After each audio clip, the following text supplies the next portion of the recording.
Assalamualaikum, selamat petang. Selamat petang, dah malam dah pun, dah malam. Selamat sejahtera, dah malam dah pun. Kadang Mila baru je siap kerja ni baru je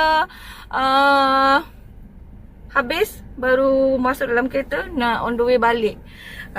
So yang mana yang baru mengenali Mila lagi, Mila adalah sales advisor dekat Produa Bandar Baru Kelang. Showroom Mila dekat sebelah Balai Polis Bandar Baru Kelang. Kepakaran Mila adalah merealisasikan impian anda untuk memiliki kenderaan baru anda dalam masa 1 minggu lebih kurang, macam tu. So hai, apa khabar semua? Yang mana baru tengok live Mila ni, terima kasih banyak-banyak kerana setia bersama Mila petang ni. Petang lagi. Saya dah biasa live petang dah masuk ke malam kan. Sebab ni baru je balik kerja, baru je selesai. Alhamdulillah, kita dah selesai untuk target November punya. Alhamdulillah, dah capai target kita. Mila pun dah capai target Mila. Rahmat Subairi, terima kasih. Waalaikumsalam. Assalamualaikum. Waalaikumsalam. Selamat malam. Itulah dah malam dah ni kan. So alhamdulillah, Kelang dah capai target dan Mila pun dah capai target Mila untuk bulan ni. Terima kasih yang mana yang dedikasi Mila tu, Mila ucapkan terima kasih banyak-banyak. Sebab orang kata tanpa korang Mila takkan sampai Mila punya target untuk bulan ni. So dah pecah rekod untuk bulan ni. Alhamdulillah, syukur sangat kepada Tuhan. Terima kasih juga yang mana yang dah orang kata yang dah jadi customer Mila, yang dapat memiliki kereta idaman korang dalam bulan ni, November. Macam gitu. Bulan depan. Besok kita dah masuk ke bulan yang baru. Besok kita dah masuk ke bulan Disember. Cepat je rasakan dah hujung tahun dah ni. Dah hujung tahun dah. So yang mana yang baru tengok live Mila ni, Mila harap boleh share Mila punya live ni, supaya apa yang Mila bakal nak sampaikan ni, kita kongsi tip di hujung bulan. Semoga orang kata memberi manfaat pada orang lain juga kan. So Mila nak bagi tip dekat korang hujung pula. Hari ni, untuk hari ni Mila nak bagi tip dekat korang apa yang korang perlu fikir kalau korang nak beli kereta. Kalau korang nak membeli, orang kata nak dapatkan satu kenderaan tu, apa yang perlu korang fikir? Apa yang perlu ada dalam pemikiran korang? Apa soalan yang perlu korang pertimbangkan untuk memiliki sebuah kenderaan yang baru? Sebab benda ni penting tau. Penting. Kenapa penting? Sebabnya Mila tak nak bila korang dah buat pembelian, korang dah dah buat pembelian, nanti korang akan menyesal kemudian hari. So untuk mengelakkan menyesal di kemudian hari, apa yang bakal Mila nak bagi tahu korang ni akan membawa orang kata jadikan satu tip untuk korang memiliki kereta baru, supaya korang tak menyesal kemudian hari. Macam tu. So yang mana baru tengok live Mila ni, Mila harap korang boleh share dulu Mila punya live ni, supaya apa yang bakal Mila sampaikan ni dapat memberi manfaat pada orang lain. Yang mana yang baru nak beli kereta, yang mana baru nak tengah tercari-cari, yang mana yang baru survey-survey, yang mana yang baru orang kata baru intai-intai kan. Macam tu. So hai, yang mana yang baru tengok live Mila ni, Assalamualaikum, salam sejahtera, sihat ke semua. Okay, sebelum tu, tip yang pertama Mila nak bagi tahu korang ni adalah kenapa korang perlu fikir. Apa yang perlu korang fikir? Apa yang korang perlu fikir? Sementara tu Mila bolehlah drive ke on the way balik rumah. Okay, so apa yang perlu korang fikir? Soalan pertama yang perlu korang fikir adalah pertama, korang kena fikir untuk apa korang beli kereta tu. Kegunaan korang, apa kegunaan dia, apa orang kata, lemas pula pakai benda ni. So kita buka dulu kan, apa yang korang perlu fikir. Kenapa korang beli kereta tu, untuk apa, tujuan apa beli kereta tu, kenapa kan. So tujuan utama dia, adakah korang beli kereta tu untuk untuk macam kata contoh macam Mila beli kereta adalah untuk kita nak pergi kerja.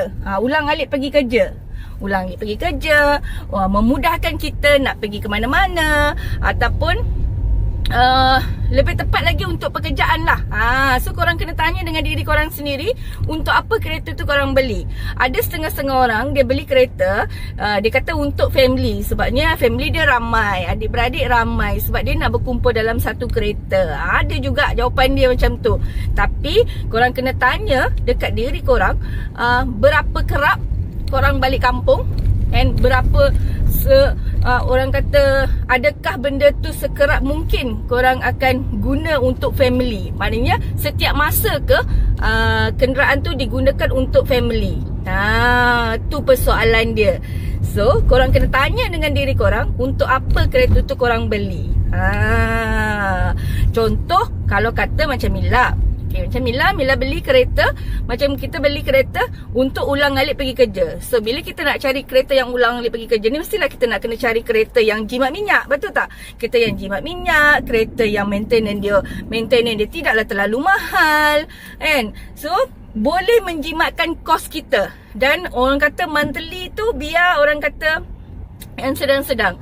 So bila soalan tu kita tanya pada diri kita sendiri, kereta tu kena kita untuk apa, kan? So maknanya jawapan dia mesti kita akan cari kereta yang sedang-sedang je, tidak besar dan tidak kecil. Macam gitu.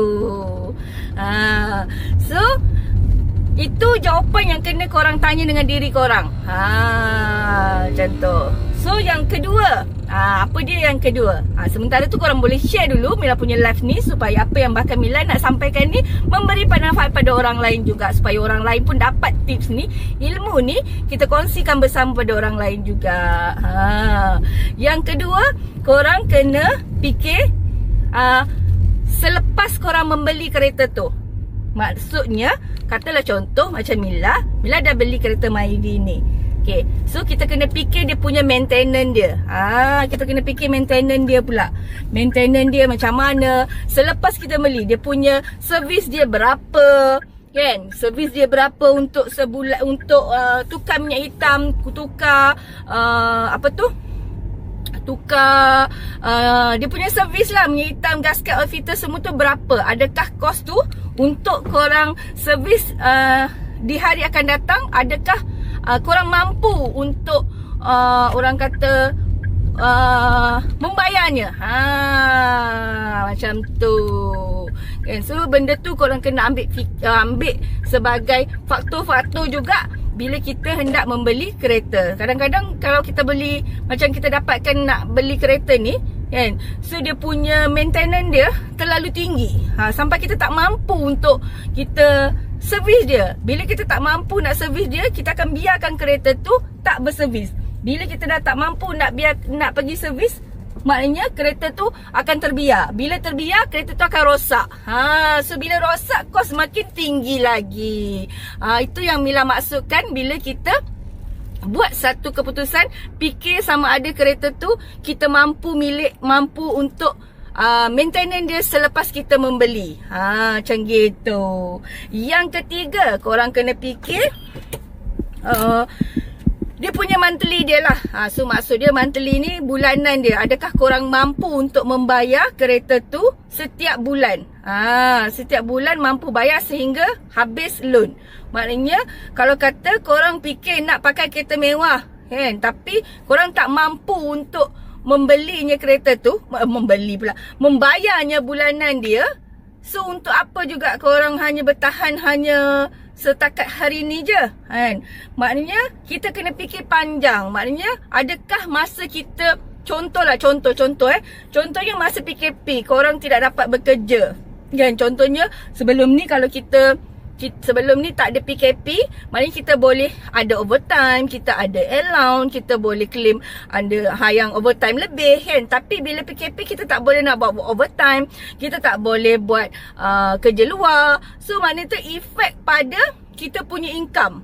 So maknanya bila efek pada kita punya income ni, adakah masa kita buat efek pada kita punya income tu, adakah benda tu akan kita mampu bayar ataupun tidak. Kita jangan fikir masa kita di atas, kita kena fikir masa kita di bawah juga. So maksud dia, biar orang kata kita beli kereta ni, kita mampu bayar selama habis kereta tu bayar. Jangan orang kata macam orang Kelantan cakap kan, bayar bulan ni. Bulan ni boleh, setakat bulan ni je lah. Bulan 7, bulan 8 tak boleh nak bayar. Sampai bulan ni je. Gitu. Tapi orang kata, biarlah orang kata semasa kita di bawah, semasa kita ada pengurangan gaji, semasa kita tak boleh nak buat OT ataupun kita sakit ke apa ke, kita masih lagi mampu untuk membayar kenderaan tu. Supaya nama kita, bila kita tak bayar tu, nama kita tak adalah blacklist. So at least kita boleh bayar juga walaupun kita ada efek pada gaji kita. Tu faktor-faktor yang korang kena fikirkan benda tu. Macam tu. So yang tadi berapa? 3. Yang keempat korang kena fikir juga pasal kereta tu, katalah contoh, untuk apa kereta tu? Macam tadi Mila bagi tahu kan, untuk pergi kerja ulang-alik. Ada setengah orang tu dia pilih kereta yang besar. Kan? Tu yang tadi dah bagi tahu lah. Maknanya kereta tu adakah kita guna setiap hari? Adakah kereta tu kita bawa family kita setiap hari? Kalau kata contoh kita dah ada kereta besar, kita tak perlukan kereta yang besar lagi. At least kita ada satu kereta kecil dan satu kereta besar. Macam tu.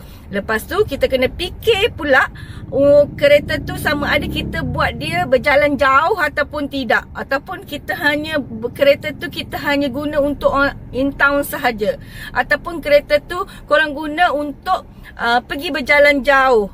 Itu korang kena fikir benda tu. Kat situ korang kena penilaian tu. Untuk apa korang guna kereta? Untuk apa korang beli kenderaan tu? So kat situlah faktor-faktor yang korang kena ambil kira untuk pembelian kereta. Macam contohlah macam Myvi dengan Beza. Kalau Myvi ni dia punya bonet dia kecil sikit. Tapi kalau kata jenis korang yang anak ramai ataupun anak dah 2 orang ataupun 3 orang, Myvi memang tidak sesuai. Sebabnya Myvi dia punya bonet kecil sedikit. Myvi lebih sesuai kepada orang yang berdua ataupun personal yang suka sporty. Maknanya barang pun tak banyak, perseorangan ataupun 2. Kalau balik kampung berjalan pun setakat 2 beg sahaja. Tu okey. Kalau kata macam kita dah ada anak ni, beg kalau balik kampung jenis orang yang packing suka banyak bawa tu, macam satu almari nak bawa balik, memang tidak sesuai. Macam tu. Ada pula orang parking kat sebelah ni kan, baru je nak berlive. Tapi aduh, dia datang ke tepi pula. Tapi tak apalah, sebab ni kat kedai, berhenti tepi kat kedai ni kan. Lepas tu itulah yang faktor-faktor yang korang kena fikirkan semasa untuk membuat pembelian kereta. Kena fikir apa yang untuk apa kereta tu korang beli. Jangan kata orang kata fikir hari ni, besok pakai dah 5 bulan korang dah nak tukar yang baru. Tu tak boleh lah. Kan maknanya korang akan rugi kat situ. Sebab tu setiap customer Mila akan suggest dia, okey, apa kereta, untuk apa korang beli kereta tu, untuk apa kegunaan sebenar paling besar kenderaan tu digunakan setiap hari. Contohnya macam kita orang, macam Mila ni sales advisor. Bila sales advisor ni kita orang akan pergi ke merata tempat, akan keluar ke sana ke sini, ke sana ke sini, ke sana ke sini. Jadi kita orang kena cari kereta yang jimat minyak. Macam tu. Kita tak pentingkan kereta yang laju. Kita tak perlu kereta yang laju. Kita tak perlukan kereta yang orang kata yang gagah. Tak perlu. Kita hanya perlukan kereta yang jimat minyak. Sebabnya penggunaan kereta tu ke sana ke sini, ke sana ke sini, ke sana ke sini. Kat situ.